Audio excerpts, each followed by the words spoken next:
எவ்வளவோ உன் வாசலில் காத்திருக்கிறது, ஆனா நீ தான் கண்டுக்காம கடந்து போய்கிட்டே இருக்கிற.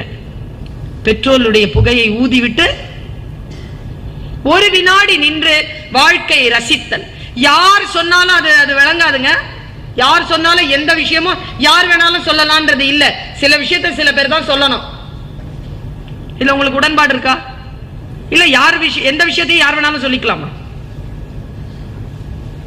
இப்போ நான் சொல்றதுன்னா உனக்கு தெரியாதா? எதுக்கு என்ன கூப்பிடுறது எவ்வளவு பாடு தெரியுமா? கூப்பிட்ட உங்களுக்கு தான் தெரியும், வருங்காலத்தில் உங்களுக்கும் தெரியும். ரொம்ப பாடு. போன் பண்ணி அப்பாயின்மெண்ட் வாங்கி கிளம்புறதுக்கு கார் அரேஞ்ச் பண்ணி அந்த பிள்ளைய கூட அனுப்பி எவ்வளவு பாடுகள் இருந்தாலும் ஏன் கூப்பிடுறாங்க?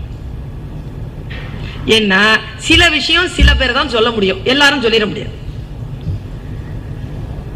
நம்ம அக்பர்னு ஒருத்தர் இருந்தார் தெரியுமா? ராஜாவா இருந்ததா சொல்றாங்க, முகலாய பேரரசர். அந்த அக்பருடைய அவையில இருந்த மந்திரிக்கு பேரு பீர்பல். அந்த பீர்பல் ஒரு நாள் தியானம் பண்ணிட்டே இருந்தானா. என் வாழ்க்கையை மாற்றிய குருவாசகம். இங்க உட்கார்ந்து இருக்காங்கல்ல குருமார்கள், டீச்சர்ஸ். என்னதான் இருந்தாலும் டீச்சர்ஸ். டீச்சர்ஸ்க்கு அப்புறமா வர I am also a teacher. Birbal வந்து தியானம் பண்ணிட்டே இருந்தானா. நேரா அக்பர் போய் சொன்னாரா, என்ன பண்ணிட்டு இருக்க? அவன் தியானம் முடிச்சுட்டு என்ன பண்ணிட்டு இருந்த? தியானம் பண்ணிட்டு இருந்த. தியானம் பண்ணா எல்லாம் கிளியர் ஆகும், வெட்ட வெளிச்சமா ஞானம் கிடைக்கும், எனக்கு சொல்லி கொடுங்க. பீர்பல் சொன்னா, நான் சொல்லி தர முடியாது, குரு தான் சொல்லி தர முடியும். அப்ப அந்த குருவை கூட்டுவாங்க. குருலாம் வர மாட்டார், நீ தான் போகணும். நான்லாம் போக முடியாது, குருவை கூட்டிட்டு வா, அதெல்லாம் வர முடியாது. அப்ப பாரு, உன்ன மாதிரி தியானம் பண்ற எத்தனையோ பேர் இருக்கிறான், நான் அவங்ககிட்ட கத்துக்கிறேன். அவங்ககிட்டயே கத்துக்கிட்டு இருக்கிறான். கூப்பிட்டாராம் 10 நாளைக்கு அப்புறமா, இங்க வா பீர்பல். ஒரு ரூம்குள்ள போயிட்டு உட்கார்ந்துட்டு, நான் தியானம் செய்கிறேன், எப்படி செய்யறேன்னு பாரு. தியானம் பண்ணாராம். தியானம் பண்ணிட்டு இருக்கும்போது பீர்பல் என்ன பண்ணிருக்கான் அப்படின்னா, அவருக்கு தவம் கலைஞ்சிருச்சு. யாருக்கு? அக்பருக்கு. வெளியில இருந்து இவன் நின்றுட்டு இருந்தான்ல, அந்த சேவகன் காவலாளி, அவன் உள்ள ஓடி வந்துட்டான். அலம்பனா அப்படின்னு வந்துட்டான். அக்பரை கைது செய் அப்படின்னாரு பீர்பல். அவன் திக்கு விக்கு நிற்கிறான். உடனே கோவம் வந்துருச்சு அக்பருக்கு. நான் தியானம் செய்வதை பார்த்து பொறாமைப்பட்டு என்னை கைது செய்ய சொல்கிறாயா? இவனை உடனே கைது செய்யினா. காவலாளி உடனே போய் அவனை கைது செஞ்சிட்டான். பீர்பல் சொன்னா, இப்ப காவலாளி கிட்ட நான் என்ன சொன்னேன்? உன்னை கைது செய்ய சொன்னேன். அவன் கேட்டானா? இப்ப நீ என்ன சொன்ன? அதே வார்த்தையை தான் சொன்னேன். அவன் கேட்டான்ல.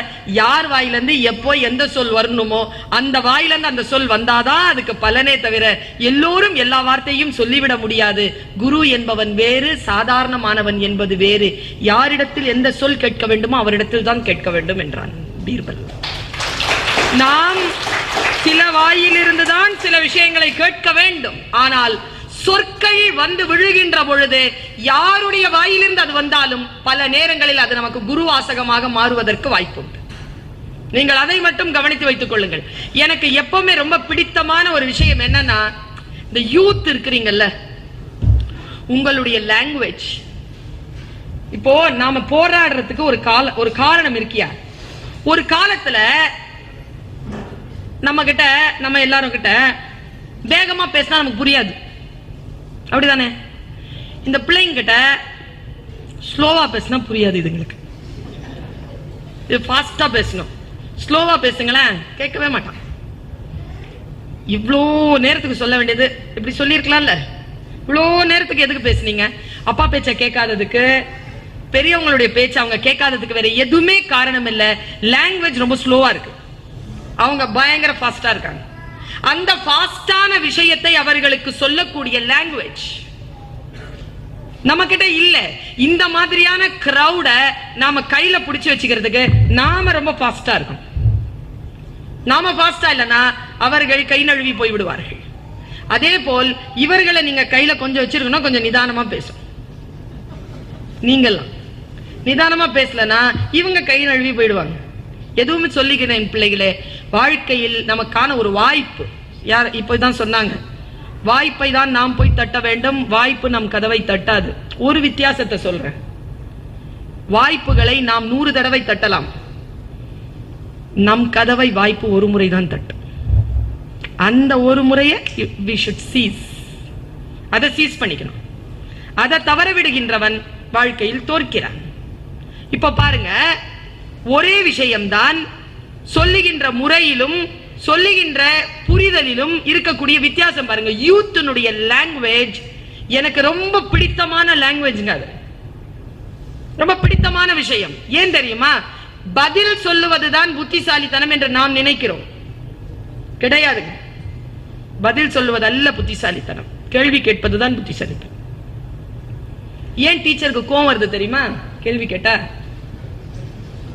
இதுதான் காரணம், வேற எதுவும் காரணம் இல்ல. பதில் சொன்னால் கீழே போயிடுறாங்க, கேள்வி கேட்கறவங்க மேல நிக்கிறாங்க. அப்படிதானே? நாங்க கேள்வி கேட்கறோம், நீங்க பதில் சொல்லல, அப்பதானே உங்களுக்கு பாஸ் மார்க் போடுறோம். கேள்வி கேட்கிறவன் தான் பெரிய ஆள் இந்த உலகத்துல. கேள்விகள் கேட்பது, தொடர்ந்து கேள்விகள் கேட்டுக்கொண்டே இருப்பேன். எனக்கு ரொம்ப பிடித்தமான ஒரு மனுஷன் சாக்ரட்டிஸ். அவருக்கு வேற எந்த பிலாசபியும் கிடையாது. He is a philosopher ன்னு சொல்லுவாங்க. What is the philosophy of Socrates? யார்கிட்டயே கேட்டு பாருங்க. நான் டாக்டரேட்ங்கிறதே PhDங்கிறதே philosophy in doctorate. எனக்கே தெரியாது philosophy என்ன சொன்னா சாக்ரட்டிஸ். ஒண்ணும் இல்ல, சாக்ரட்டிஸ் உடைய philosophy raising questions. Why not? இப்போ நான் வந்து 7S போன் ஒன்று வாங்கினேன். 6 மாசத்துக்கு முன்னால அந்த போனுடைய விலை தெரியும். இப்போ கொஞ்சம் இறங்கி இருக்கு விலை. 6 மாசமோ 7 மாசமோ ஆச்சு, விலை சரியான விலை. ஜெட் பிளாக்கா, இது இன்னும் விலை. வாங்கிட்டு வந்தேன் வீட்டுக்கு. என் வீட்லயே இருக்கிறானே, பாக்குறதுக்கு ஹீரோவா இருப்பான், நான் வில்ல. என் பையனை தான் சொல்றேன், அவன் இருந்தான். ரெண்டே வார்த்தையில யூத் இப்படி ஓடிறீங்க. உங்களை சொல்லல, உங்களை விட கீழ் நிலையில இருக்காங்க பாருங்க, உங்களை விட ஒரு 5-6 வயசு கீழ் நிலையில இருக்காங்க பாருங்க. அவங்கள நீங்க சமாளிக்கிறது பெரிய கஷ்டம். உங்க லாங்குவேஜ் அவங்களுக்கு புரியாது, உங்களை தட்டி விட்டுட்டு போயிட்டே இருப்பாங்க. அவன் 2 வார்த்தை வச்சிருக்கான், why not, so what. 2 விஷயம் வச்சிருக்காங்க, எல்லாத்தையும் சாதிச்சுக்கிறான் அந்த 2 சொல்லல. phone for me அப்படினா, 7C 128 GB, so what. 78,000 ரூபாய் தானே, why not. உனக்கான்னு கேட்டா கேக்குறான், why not. 78,000 ரூபாய் போனை நான் வச்சுக்க முடியாதாங்கிறான். என்ன சொல்றது? நான் ஒண்ணு சொன்னேன், இங்க பார், தரமாட்டேன், உனக்கு கிடையாது, நான் சொல்ற பேச்சதான் நீ கேட்கணும். எது வரைக்கும்? நான் சம்பாரிச்சு உன்னை பாத்துக்கிற வரைக்கும் நான் சொல்றதுதான். நீ சம்பாதிச்சு என்ன பாத்துக்கிறல்ல, அப்போ நீ சொல்றதுதான். அது லைஃப்ல வர போறது இல்ல. நீ சம்பாதிச்சு உன்னதான் பாத்துக்குவியே தவிர, மாவனே நான் சாவர வரைக்கும் என்னதானே பாத்துக்கிட்டு இருப்பேன். உன் கையால நான் பாத்துக்க மாட்டேன், என் கையால நீ பாத்து. இதுதான் ஜெனரேஷனுக்கான கேப். அவன் என்ன சொல்றான்? நீ 1000 தான் இருந்தாலும் நான் சொல்வதை கேள். நான் உங்களுக்கு என்ன சொல்லுகிறேன்? உங்களை நீங்களே நிர்வகித்துக் கொள்ளுகின்ற தொடங்குகின்ற பிறகு நீங்கள் என்ன நினைக்கிறீர்களோ அதை செய்யுங்கள். இப்பொழுது யார் உங்களை நிர்வகிக்கிறார்களோ அவர்கள் பேச்சை கேளுங்கள். ஒன்னு சொல்றேன் பிள்ளைகளை, நான் வாழ்க்கையில சந்தோஷமா இருக்கணுமா ஜெயிக்கணுமான்னு சொல்லும் பொழுது, ஜெயிக்கணும்னு சொன்னதுக்கு என்ன காரணம் தெரியுமா? தோத்துட்டா எவன் சொல்றதையும் நம்ம கேட்கணும். ஜெயிச்சிட்டா நாம என்ன நினைக்கிறோமோ அதை நம்ம செய்யலாம். அதனாலேயே ஜெயிக்கணும்னு சொல்றேன். அதனாலேயே ஜெயித்து நாம் வர வேண்டும். உங்களுடைய லாங்குவேஜ்ல எனக்கு ரொம்ப பிடிச்சது அந்த questions. You raise questions. நீங்க கொஸ்டின் கேட்கிற ஒரு விஷயத்தை, எனக்கு ஒரு வாட்ஸ்அப்ல ஒரு செய்தி வந்ததுங்க. நான் எப்பவுமே எப்படின்னா, ஏதோ படிச்சேன்னு வச்சுக்கங்களேன், எங்க வீட்டுல வந்து எங்க தெருவுல வந்து ஏதோ ஒரு திருடு போச்சு. ஒரு கிழவி வந்து டிவி பார்த்துட்டே இருந்திருக்கு. எல்லாத்தையும் தூக்கிட்டு போயிட்டான். கடைசியா பார்த்தா எல்இடி டிவி நல்லா இருக்குது, அதையும் தூக்குறதுக்கு அவன் முடிவு பண்ணிட்டான். அவன் தூக்கிட்டு போறான்.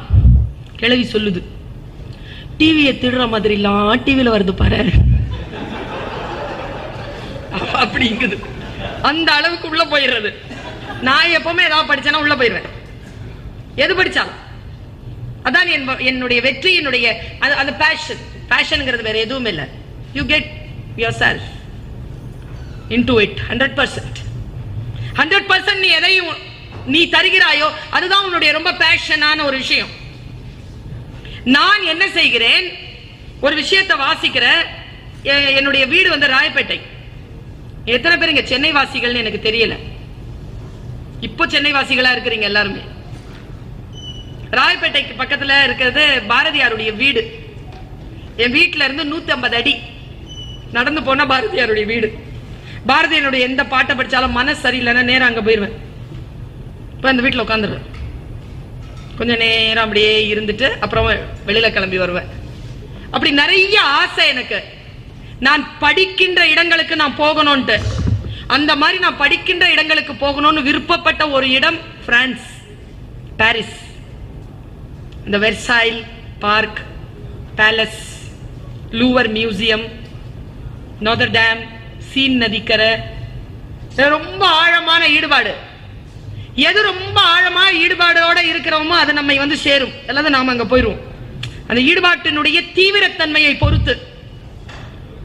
அந்த மாதிரி உங்க வயசுல ஒருத்தன் மகாபாரதம் படிச்சிருக்கான். அவன் நேரா குருஷேத்திரம் போய் உட்காந்துட்டான். அவன் பேர் வருண். உங்க வயசு இருக்கும். போய் உட்காந்துட்டு அந்த மண்ணை தடவி பார்த்துட்டே இருந்தானா. எனக்கு புதிய டைமென்ஷன் கிடைச்ச ஒரு இடங்க. டீச்சர்ஸ் நான் சொல்றேங்க, நாம் கற்ற கல்விதான் ஞானம் என்று நாம் நினைக்கிறோம். நம்மிடத்தில் பாடம் படிக்க வருகின்ற குழந்தைகள் நமக்கு குருமார்களாக மாறுகிறார். பல விஷயங்களை அவர்கள் அடுத்தடுத்த கட்டத்திற்கு உயர்கின்ற பொழுது நாம் ஏதோ ஒரு இடத்தில் நின்று விட்டோமோ, அவர்கள் வளர்ந்து கொண்டே இருக்கிறார்கள் என்று பார்க்கின்ற பொழுது நாம் அவர்களுக்கு கீழே போகின்ற சூழல் வருகிறது. நான் ஒரு ஆசிரியராக பல நிலைகளில் அப்படி உணர்ந்திருக்கிறேன். அவன் போயிருக்கிறான் வருண். அவன் கீழே அப்படி தடவி பார்த்தானா அந்த நிலத்தை. ஒரு காவி உடை அடிந்த ஒருத்தர் வந்தாராம். வந்து சொன்னாரா, என்ன பண்ற? இங்கதானே போர் நடந்தது, அத பாக்குறேன் நானா. போர் நடந்ததா? யாருக்கும் யாருக்கும் நடந்தது போர்? அவன் சொன்னா, அந்த பையன் சொன்னா, பாண்டவருக்கும் யாருக்கு நடந்தது? கௌரவர்களுக்கும் நடந்தது. அவன் சொன்னா இல்ல. குரு சொன்னாரா, இல்ல, பாண்டவருக்கும் கௌரவர்களுக்கும் நடக்கல. யாருக்கும் யாருக்கும் போர்னு தெரியலனா உன்னால் மகாபாரதத்தை புரிந்து கொள்ள முடியாது. அவன் சொன்னா அப்படிதானே, பஞ்ச பாண்டவர்களுக்கும் கௌரவர்களுக்கும் நடந்தது தானே, அது இல்லங்கிறார் அவரு. அப்ப யாருக்கும் யாருக்கும் நடந்தது அப்படின்ன உடனே அவர் சொன்னாரா, பாருங்களேன், எனக்கு புதிய டைமென்ஷன். நான் ரொம்ப ஆழமா வியாசர் எல்லாம் படிக்கிறவன் இல்லையா. பஞ்ச புலன்கள் இருக்குல்ல, ஐம்புலன்கள், அதுக்கும் 100 இச்சைகள், 100 இச்சைகளுக்கும் நடந்த போர் தான் மகாபாரதமா. பாருங்களேன், இப்போ இந்த ஐம்புலன்கள் இருக்குல்ல, the maximum, the beautiful phenomena under the sky is your body. Wonderful phenomena, wonderful phenomena. எனக்கு ஆச்சரியமான ஆச்சரியம், இந்த உலகத்துல எப்பொழுதுமே மருத்துவம் தோற்கவே தோற்காது என்பதற்கு ஒரே ஒரு வரம் எது தெரியுமா? இந்த உடல். அது எப்படிங்க மருத்துவம் தோற்காதுன்றதுக்கும் இந்த உடலுக்கும் என்னங்க தொடர்பு? அப்படின்னா இந்த உலகத்துல மொத்தம் எத்தனை கோடி மக்கள் இருக்காங்க? 700 crore. 700 கோடி பேருக்கும் உடம்பு ஒரே மாதிரி தான். இந்த இடத்துல அறுத்தா இந்த நரம்பு இருக்கும்னா உனக்கும் அறுத்தாலும் அங்கதான் இருக்கும். பெரிய விஷயங்க இது. இதுதான் it's a miracle. Body is a rare phenomena. கண்ணு, காது என்ன வித்தியாசம் சொல்லுங்க? கண்ணுக்கு மூடி இருக்கு, காதுக்கு மூடி இல்ல. வாய்க்கு மூடி இருக்கு, மூக்குக்கு இல்ல. உடம்புக்கு மூடி இல்ல. பாருங்களேன், கண்ணுக்கும் காதுக்கும் இருக்கக்கூடிய வித்தியாசம் அந்த குரு சொல்ற. கண்ணுக்கும் காதுக்கும் இருக்கிற வித்தியாசம் வந்து கண் சென்று பற்றும், போய் பார்க்குமா கண்ணு, காது வந்து விழும். போய் பற்றுவதற்கு மூடி உண்டு, வந்து விழறதுக்கு மூடி இல்ல. அது உன் கண்ட்ரோல்ல இல்ல. உன் கண்ட்ரோல்ல எது இருக்கோ அதான் உன் கண்ட்ரோல்ல இருக்கு. சொல்லிட்டு இந்த 5 புலன்களுக்கும் கௌரவர்களுக்கும் நடந்ததுதான். பையன் உங்களை மாதிரி புத்திசாலி. He raised the question. Then who is Karna? 5 புலன்கள்னா பஞ்ச பாண்டவர்களா, இவன் 6வது ஆளாச்சே. அவர் குரு சொன்ன பதில் பாருங்க, அவர் தான் மனசாட்சியாம். அது எப்பவுமே இச்சைகள் பக்கம் தான் நிக்குமா. ஆனா நான் ஏன் அப்படி இருக்கிறேன் தெரியுமா அப்படின்ட்டு காரணத்தை சொல்லுமா. நான் ஏன் குடிக்கிறேன் தெரியுமா, நான் ஏன் கோமா கெட்ட வார்த்தை பேசுறேன் தெரியுமா அப்படின்ட்டு அது காரணங்களை சொல்லுமா. அதுக்கு பேர் தான் மனசாட்சியம். அதான் கர்ணனா. அடுத்து ஒரு கொஸ்டின் கேட்டான் பாருங்க. இப்ப இதை மட்டும் புரிஞ்சுக்கோங்க. நீங்க உள்ள வரும்போது வேறு, வெளியில போகும்போது வேற மாறிடுவீங்க. துரோணாச்சாரியார், கிருபாச்சாரியார், பீஷ்மாச்சாரியார் எல்லாம் வயசானதுங்க தானே, எல்லாம் above 80. அதுங்கெல்லாம் ஏன் இச்சை பக்கத்துல நின்னுச்சு அப்படின்னா, வயசாயிடுச்சுங்கிற காரணத்தாலேயே அவர்கள் எல்லாம் இச்சைகளை துறந்த ஞானிகளாக ஒருபோதும் அவர்களால் மாற முடியாது என்பதனை சொல்லுவதற்காகத்தான் வயதானவர்களை கொண்டு போய் அங்க நிறுத்தினானா. இதுல அடுத்த கேள்விதான் சூப்பர். அப்போ who is கிருஷ்ணா? அவரை ஏன் டிரைவரா வச்சார்? He's a driver இல்லையா? பார்த்த சாரதி. பார்த்தன்னா அர்ஜுனன், அர்ஜுனனுக்கு டிரைவர். He's a driver. ஏன் டிரைவரா வச்சானா, கடவுள் என்பவன் அறம் சார்ந்தவன். கடவுள் என்கின்ற அந்த கோட்பாட்டை உன் 5 புலன்களும் இச்சைக்கு பக்கத்தில் போக முடியாதபடிக்கு அதை கண்ட்ரோல் பண்ற டிரைவரா இந்த கிருஷ்ணனை வைத்துக் கொண்டால் இச்சைகளை ஜெயிக்கலாம் என்பதற்காக தான் கிருஷ்ணனை வச்சான்னு சொன்னான் பாருங்க. உங்க வயசு பையங்க மகாபாரதத்திற்கு கொடுத்த விளக்கம் இதுவரைக்கும் யாரும் கொடுக்காத விளக்கத்தை மகாபாரதத்திற்காக ஒரு இளைஞன் கொடுத்து விட்டு அப்படி போயிட்டான்.